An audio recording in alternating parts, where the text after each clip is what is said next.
Përshëndetje nga Top Tani Podcast. Sot kam të ftuar një personazh që ka menduar se do ishte një njerëz spektakël në fillimet e veta. Por në fakt ai mori një tjetër drejtim, jo larg vëmendjes së njerëzve, por duke fokusuar te moda. Sot është bloger e njohur, është drejtuese një brendi shqiptar i cili po përpiqet dhe ka shtruar le të themi rrugën për të bërë një brend ndërkombëtar. Me mua sot është Armina Mevlani. Përshëndetje. Mirë se erdhe. Mirë se gjeta, Alda. Armina, është intervista jonë e parë kjo. Jemi prej vitesh dhe madje kur jemi njohur ke qenë drejtuese e revistës Harmoni. Po. Në atë kohë mendoja që do vazhdoj median. Pse shkëpute? Tani nuk mund të them që jam shkëput plotësisht, sepse normal kam bërë disa programe televizive plus edhe rrjetet sociale janë një formë media të ditëve të sotme, po. Dhe nuk është jam shkëputur, por kam menduar që mënyra e drejtimit tim duhet përshtatur me atë që ecën sot.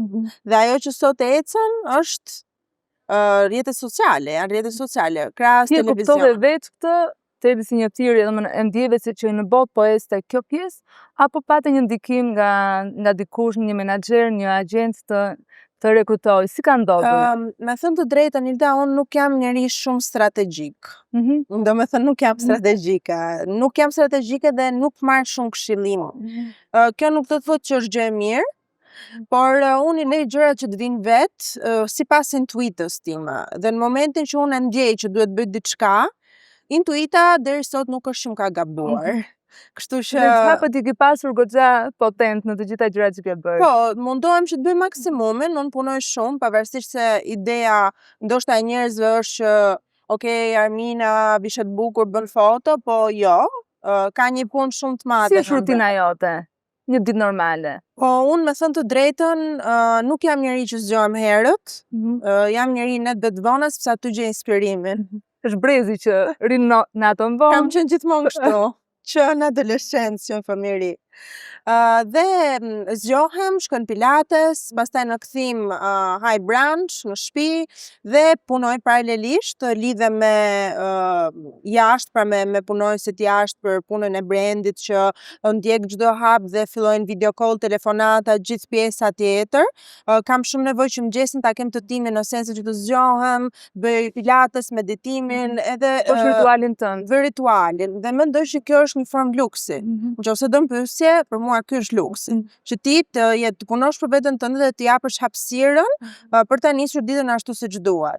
Pastaj sigurisht, mbasi mbaroj të gjitha telefonatat, emailet në shtëpi, shkoj në dyqan, pres klientët, bëj takimet, vazhdoj punoj, dhe rreth darkës normalisht kthehem në shtëpi. Kjo është një ditë normale, sepse ka ditë ku unë udhtoj për punë, ka ditë ku gjërat ndryshojnë sepse udhtoj nëpër fabrika edhe në Shqipëri që prodhojnë për brendet e mëdha, në mënyrë që të bashkëpunohet, bëj punë kërkimore, nuk është çdo ditë një lloj.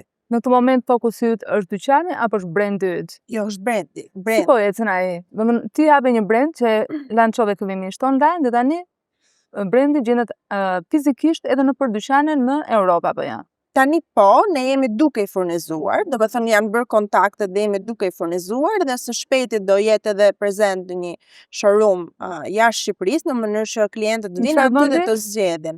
Nuk dua ta. Po shtetin atuaj të paktën, dhe pastaj po fillojnë. Nuk dua sepse jam në kontakt dhe midis Milanos dhe Parisit dhe nuk dua që ta them kur akoma nuk është mbyll kontrata. Pastaj sigurisht duke qenë që ka pasur shitje edhe jashtë, ka pasur shumë në Shqipëri, unë nuk e kam pritur këtë gjë. E kam nisur se diçka, nuk ishte një trend, pra sepse të gjithë po bëjnë linja, për mua që kur unë kam hapur blogun, në të cilin shkruaja për modë, që kur punoja tek revista Harmoni, që kur investoja në Instagram, investoja në javët e modës, e bëja për kontakte për këtë gjë. Pra, kjo ka qenë synimi im në moshë shumë të re. Dhe e dija që këtë gjë doja të bëja, pavarësisht se nuk u shkollova për këtë gjë, sepse në Shqipëri nuk ka një shkollë specifike për dizajn, dhe ishte një gjë që unë ndjeja të brendshme. Ti vizaton vetë skicat e fustaneve? Unë nuk jam në një vizatuese perfekte, funksionon kështu që bëhet një mood board, në cilin ti pret gjithë gjëra që ty të inspirojnë, pastaj vizatoj me aq sa unë kam mundësi që të bëj hijen e formave, do me thënë të formave se si do jenë fustane, se si do jenë veshje, dhe pastaj ja delegoj dizajneri. Dizajneri zhvillon atë që unë kam bërë, dhe unë filloj dhe selektoj. Ndjek një lloj trendi, një lloj mode kur ideon këto fushata, apo bën atë shihen tënde, ato memori, se me sa kam re shumë veshje janë pak retro, të frymëzuara nga ca jaka që i takon një kohë të kaluar. Po tani shikom, unë mendoj që moda është riciklim. Dhe është një makinë kohe që gjatë gjithë kohës inspirimet vinë nga bazat. Bazat mund të jenë dhe vitet 800, mund të jenë epokat bohemiane, ka mënyra të ndryshme se si njeri inspirohet, por unë e gjej nga revistat, nga që kam pas parë, sidomos në vitet 90, ka qenë mame që gjithmonë më drejton të shifja javët e modës në televizor dhe revistat. Te Fashion TV.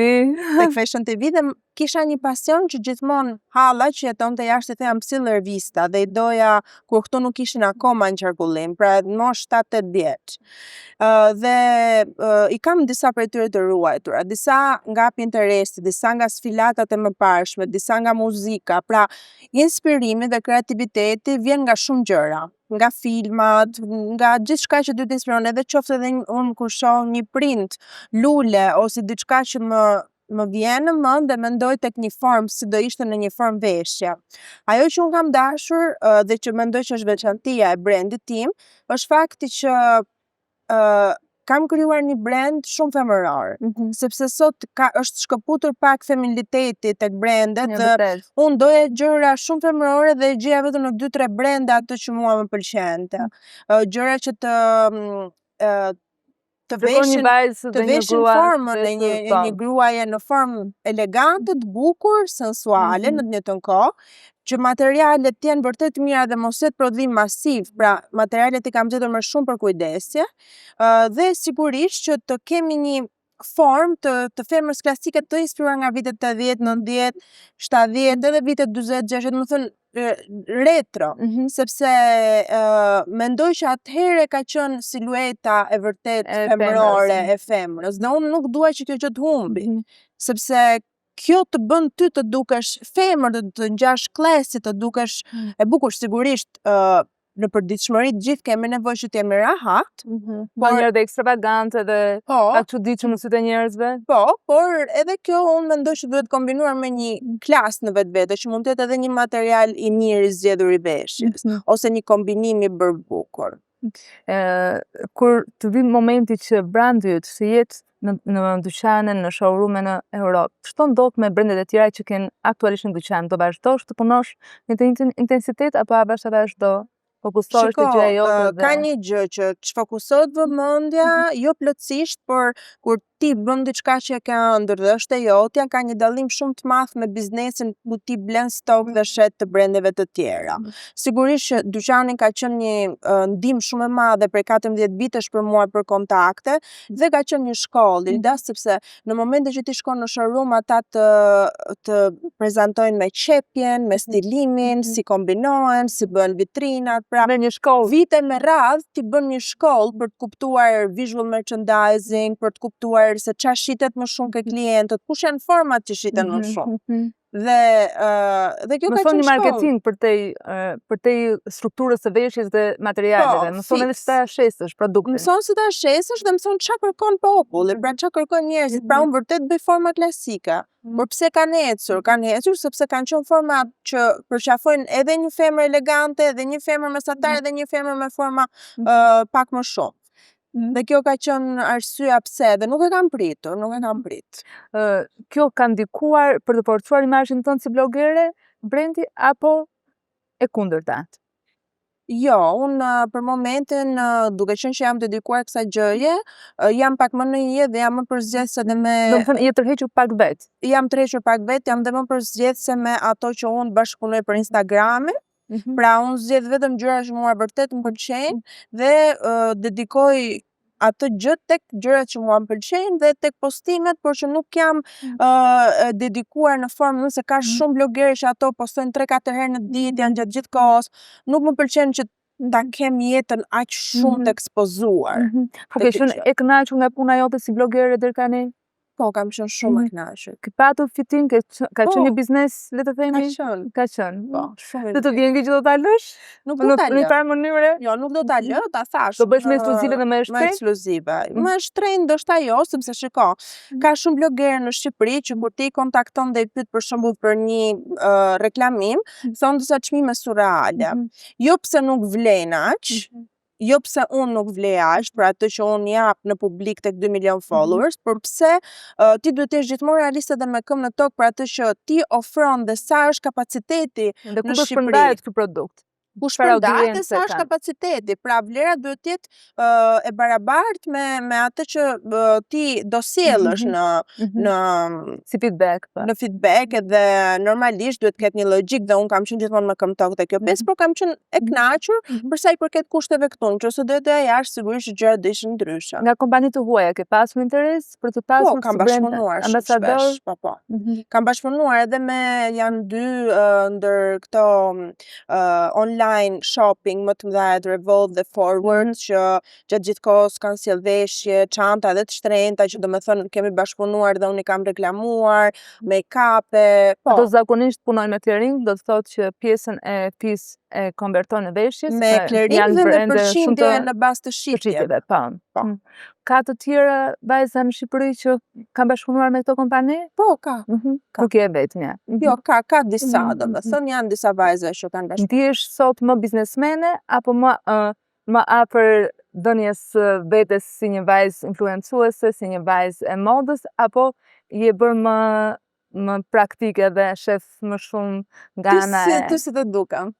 Në këtë bisedë më dukesh më biznesmene në pak. Por me atë që të kam parë në Instagram, kam menduar të kundërtën. Kështu që e balancoj, Ilda. E balancoj sepse asnjëherë nuk mund të vësh gjithë gurat në një thes, kështu që derisa të shohësh sukses dhe benefit me të vërtet nga diçka, atëherë mund të dedikohesh më shumë asaj gjëje që të sjell më shumë benefit.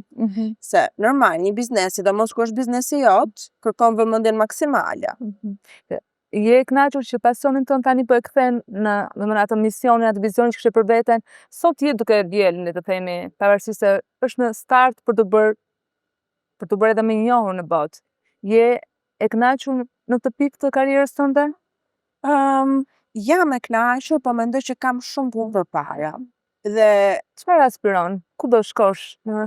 Aspiroj që brendi të njihet botërisht dhe të jetë i strukturuar akoma më mirë, i strukturuar, të jetë në një format ku të ketë një karakteristik që nifet që pse është ky brand, pse është krijuar ky brand, të dallojë. Dhe patjetër që të kem benefite financiare, të cilat vijnë nga një punë që ti e dashuron, ashtu siç kanë ardhur dhe nga Instagram.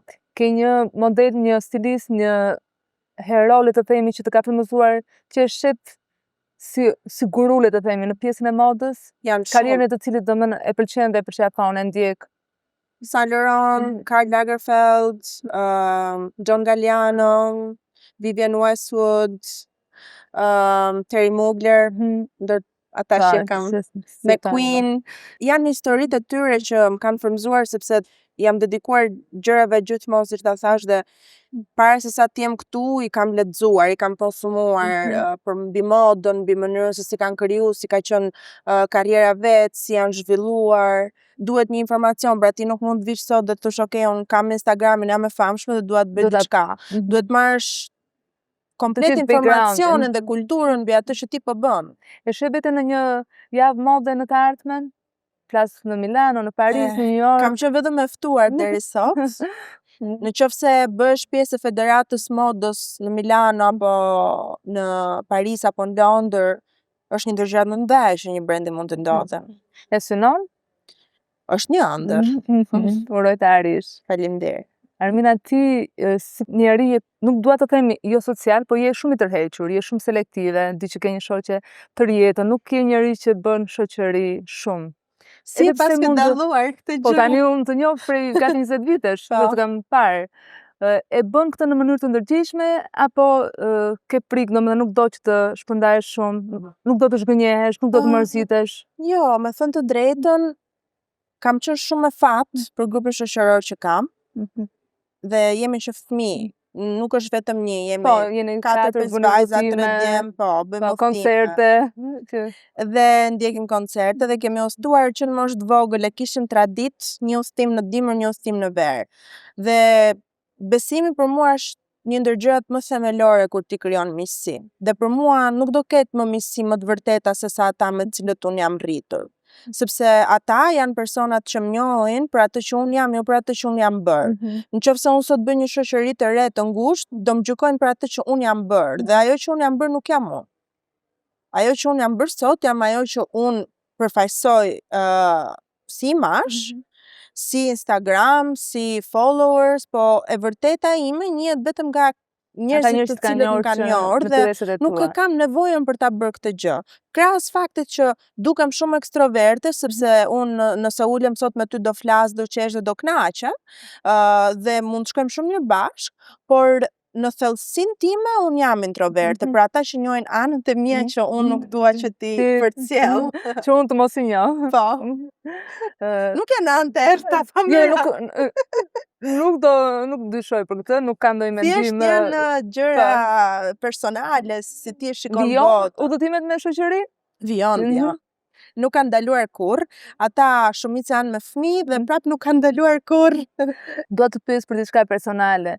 Ke pasur kosto ti si Armina duke qenë bashkëshortja e Shkëlqen Berishës? Patjetër. Do gënjen nëse do thoya jo. Politika vjen me kosto. Unë nuk jam pjesë e politikës, nuk më pëlqen fare, kam zgjedh si personazh publik mund të isha marrë shumë më shumë, kam zgjedhur të qëndroj larg. Por normalisht që do sulmohesh, do atakohesh vazhdimisht, mund të bësh arritje të t'i hedhin poshtë për të tulur imazhin, sepse ashtu intereson politikës. Këto janë gjëra dhe pastaj gjëra tjetër është fakti që kam patur shumë mundësi për shembull që të udhtoj në hotele të mira, të bashkëpunoj, e kam bërë disa herë, po nuk mundem dot që të reklamoj gjëra luksi edhe pse ato mua më ofrohen ndoshta falas. Gratis. Sepse sa herë kam bërë gjithmonë është përdor punë. Cila ka qenë kosta më e madhe në këtë kohë, domethënë në gjithë këto vite që ti ke qenë me Shkëlqenin? Që diçka që të ka brar ose një moment që nuk ka qenë bukur, domethënë të ka lënduar, le të themi. Janë disa, nuk është lidhur gjithmonë me këtë gjë, nuk është një specifik. Gjëja e mirë me mua është që unë e harroj të nesërmen. Fshi. Po një moment ka mërzitur. Më mërzit në moment, sepse ndonjëherë kur lexoj diçka ose ndonjë koment edhe them si ka mundësi, sepse nuk është e vërtetë ose si ka mundësi që e çojnë deri në këtë pikë, po pastaj e harroj pikërisht për këtë sepse Shbërana shoqe me ngushtë thot you are a badass. Po, me thënë të drejtën ka dhënë familja shumë vetbesim, edhe shoqëria ime ngushtë, pastaj sigurisht dhe partneri, më thënë ka dhënë shumë besim që unë të jem vetvetja dhe të vlerësoj faktin që njerëzit e mi të vërtet vlerësojnë për atë që unë jam. Pastaj publiku gjithmonë do ansohet, pra disa do të duan, disa do disa do të gjykojnë. Po familja jote ka pas ndonjë kohë në këtë drejtim? Prindrit, mami, babi. Patjetër, domethënë jo të drejtë për drejt, po patjetër po, domethënë nuk është e pashmangshme, po nuk është vetëm politikë, është edhe thjesht personazh publik, që domethënë edhe kur del një gosë për ty, ose për prindrit, ose për njerëzit e tu të afërt, ka një kosto duke ndetë afër teje.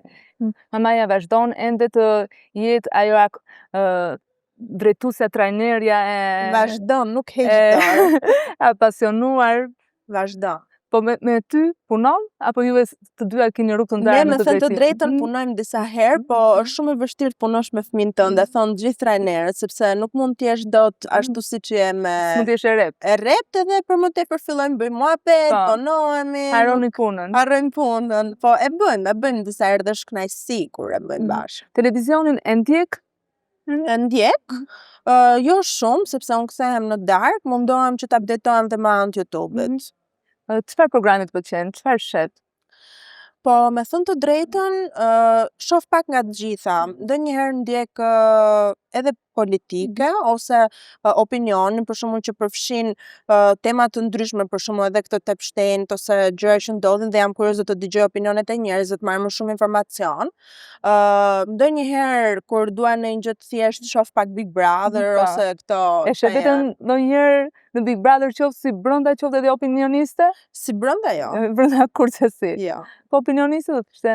Po duke qenë që kam qenë opinioniste në një diçka të ngjashme, panel, po. Do të shkonte në fakt.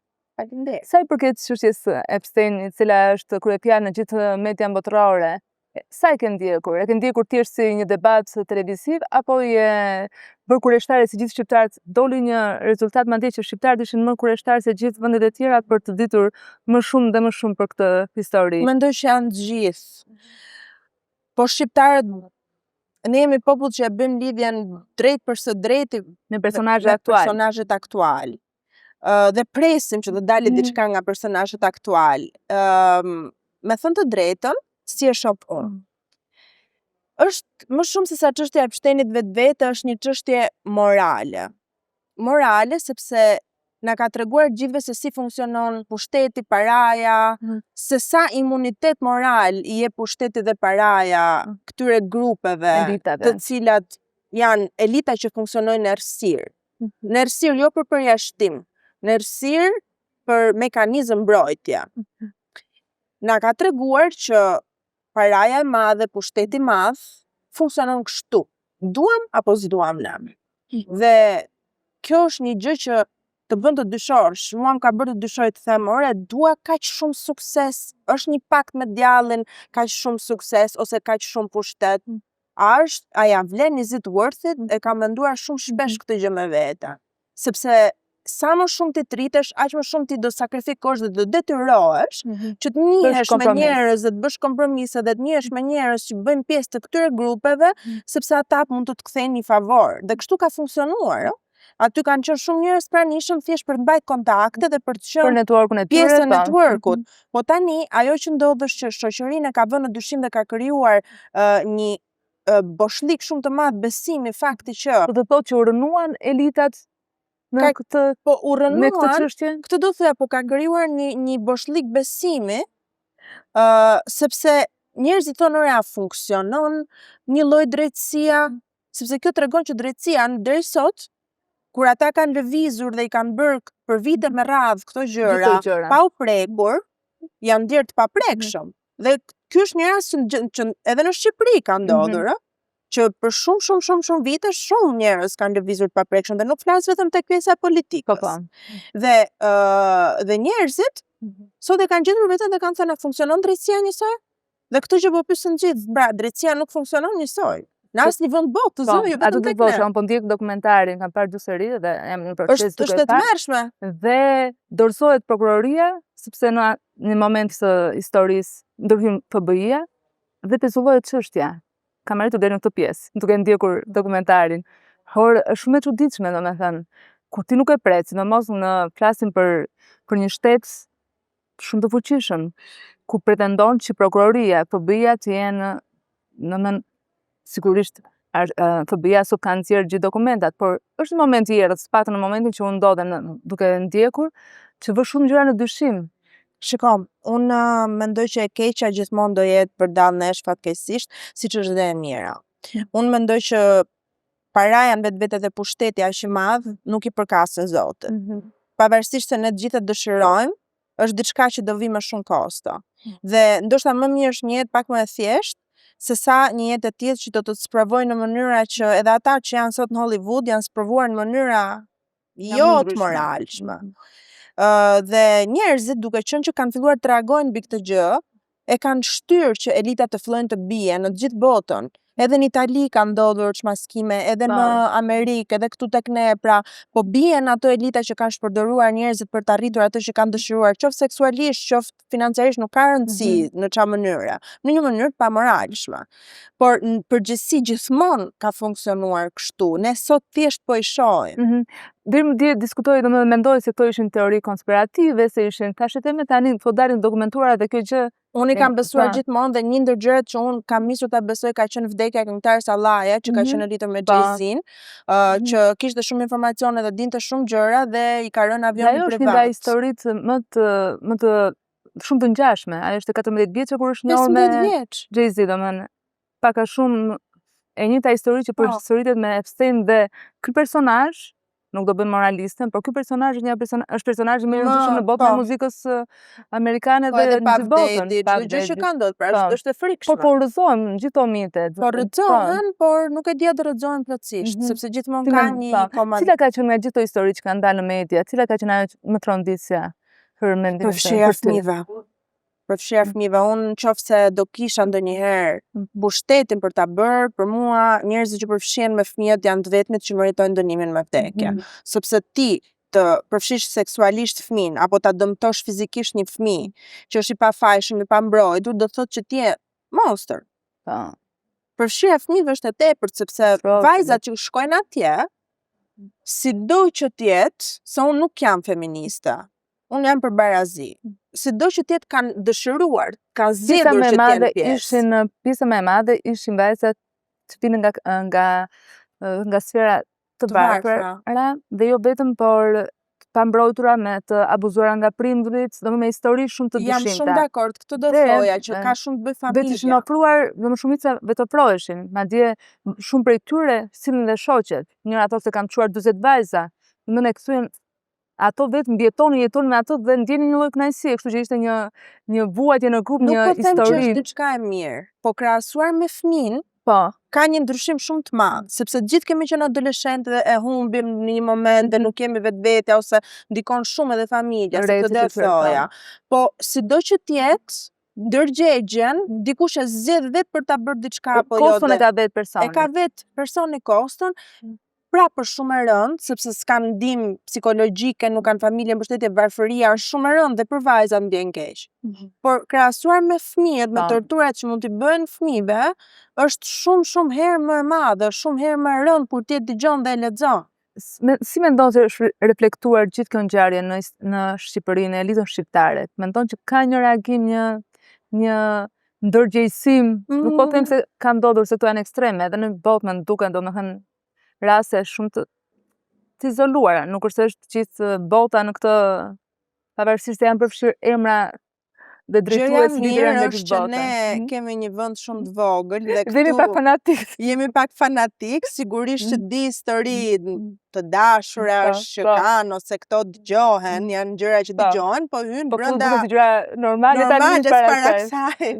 Po gjithsesi, patjetër që kanë ndërgjegjësim dhe janë trembur në gjithë njerëzit, ndërgjegjësimi nuk ka ardhur vetëm nga kjo, ka kohë që ka ardhur, por janë trembur, po gjithsesi unë nuk mendoj që në rrethet tona ka njerëz që do përfshish në gjëra kaq të rënda. Do të thonë ka një farë morale të mbetur akoma në Ballkan, po edhe në Europë, që ka mbetur. Sigurisht që ka grupe që mund të bëjnë gjëra të ngjashme ndoshta, po jo deri në këtë nivel. Në për Europë flas, po të paktën ka një lloj stepje, nuk është në këtë. Po, ta bëm pak më chill situatën, pak më roz. Se gjithsesi ne do të diskutojmë se do të ngjarje që vën ndodhen. Patjetër, por sot që kur emisioni të jepet do të Shën Valentin, kështu që le të shkojmë të largojmë pak, dhe të afrohemi klimës aktuale. Shkëlqeni bashkëshortit yt, sa të suporton, sa të ndjek, sa është pro gjithë karrierës tënde? Po, përderisa unë e kam vijuar dhe përderisa jam këtu sot, patjetër që ka qenë. E pëlqen?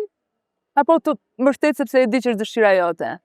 Më mbështet sepse mendoj që nga që është dëshira ime, po mendoj që çdo partner kur vendos të jetë me një person e pranon ashtu siç është dhe pëlqen atë që personi bën. Çfarë ti e mbështet shkëlqeni në punën dhe iniciativat e tij? Po patjetër. Bisedoni për politikën, ndam ti mendimet e tua reale brenda shtëpisë me që jashtë shtëpisë nuk i tregon?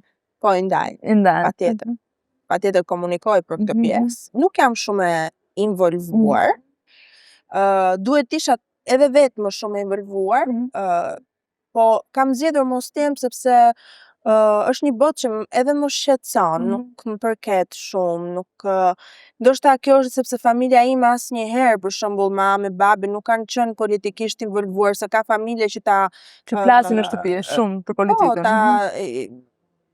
Japin si pjesë të jetës përditshme mendimin politik çapo ndodh, ata kanë qenë të artit. Edhe unë preferoj mos jem shumë. Marrëdhënia jote me Vjerën, me zonjën Liri, si është? Çfarë raporti? Është një raport tipik nuse Vjerë apo s'ka është një marrëdhënie shumë e veçantë. Unë do thoja nuse Vjerë nuk hyn aty. Ndoshta më shumë familjare, miqësore, si dy mikesha, si një person që më ndaj mendime, më mbështet, flasim për gjëra të ndryshme, jam ndjerë shumë e përkrahur, shumë e kuptuar nga të dy prindrit e tij të Shkëlzenit. Po me Argitën çfarë raporti ke? Edhe me Argitën e kam shumë të mirë. Argita mendoj që është një ndër njerëzit më të fortë që unë kam njohur. Është shumë e veçantë, përveç se që ka një shpirt shumë të mirë, dhe nuk vetë për ata që e njohin, sepse ata që nuk e njohin krijojnë idetë e tyre, ka dhe një personazhin, nuk është se njohin njeriun. Ka dhe një forcë brendshme dhe është një njeri shumë i veçantë, vërtet. Në këtë atmosferën e Shën Valentinit, je njeri që bën dhurata apo vetëm pret? Si e trajton ti festën e Shën Valentinit apo për ty është një festë normale? Dgjoj, unë mendoj që çdo gjë e sforcuar unë i kam shumë inat, domethënë gjërat që janë me një datë. Në atë datë sigurisht me që është Shën Valentini mund të bësh një mbrëmje ose një darkë pak më speciale, po unë mendoj që duhet të jetë e përhershme në një çift, që ti në fundjavë të kalosh një date, që kur ti je duke dalë diku dhe shef diçka në shopping ose në online, diçka që ti do t'ja blesh partnerit, t'ja blesh pa pasur një datë. Ato gjërat gëzojnë më shumë sepse ti nuk i mbret.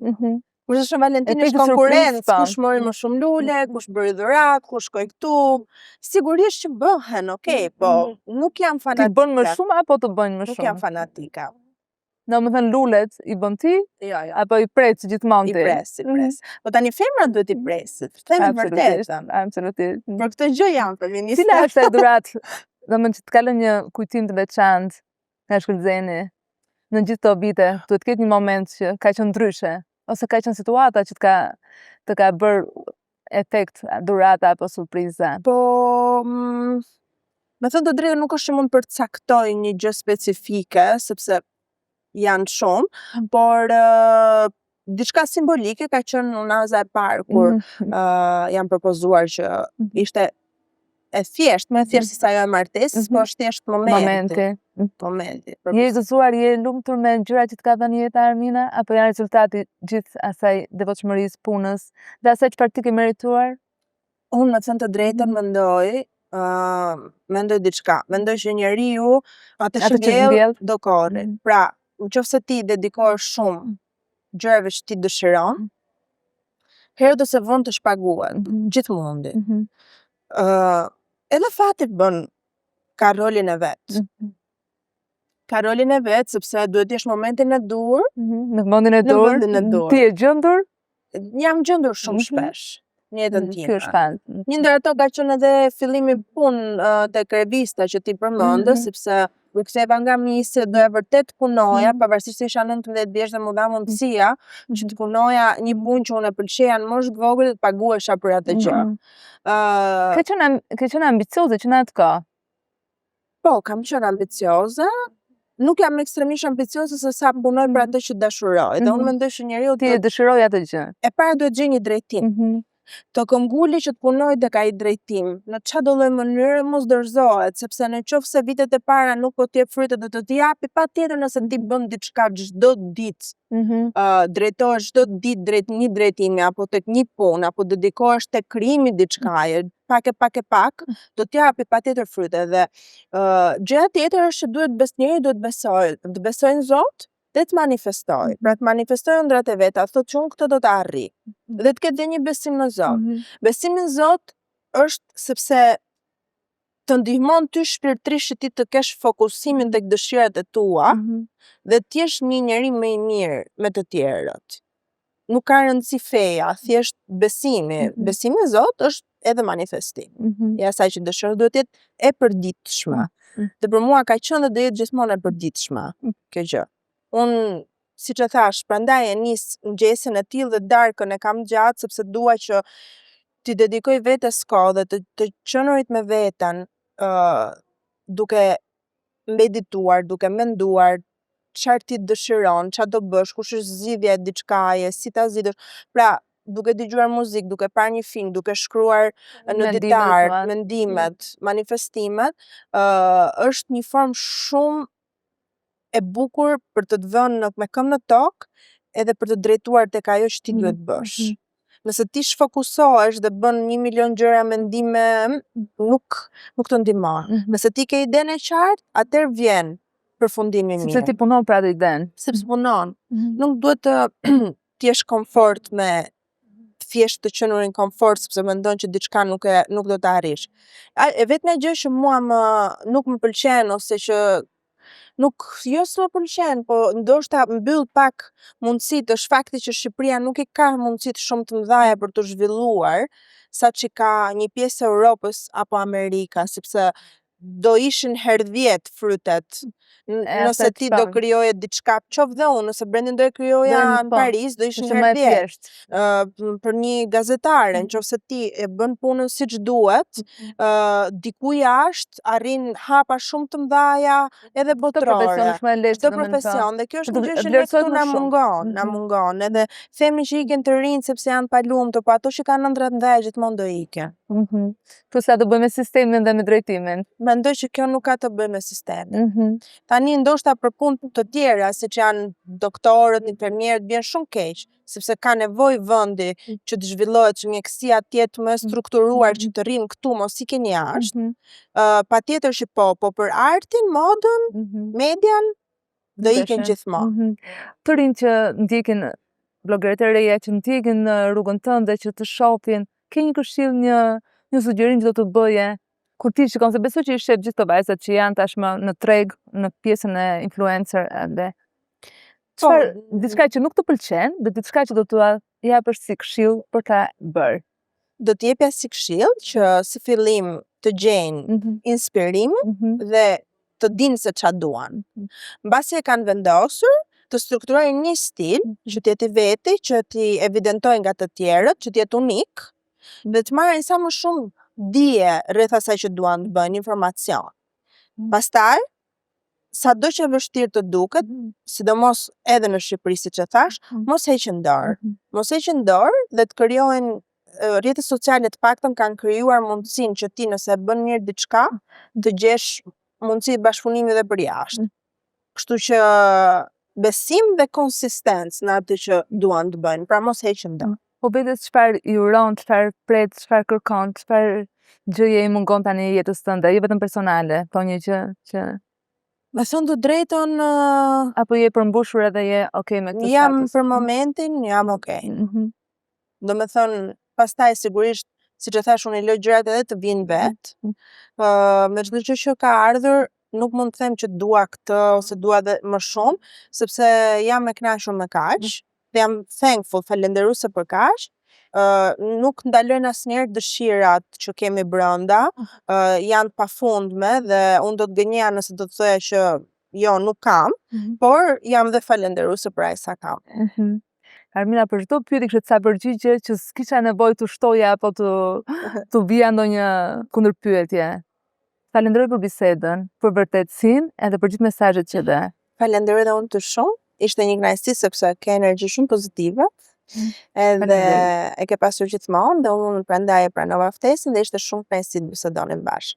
U kënaq edhe me erdhi keq që mbaroj shpejt. Po, kishim akoma për të folur, po. Do kemi një sezon tjetër, kështu që me Gismet do bëjmë një tjetër bisedë, do të tregojmë, besoj që në bisedën e ardhshme do të flasim për dyqanet e reja në Europë.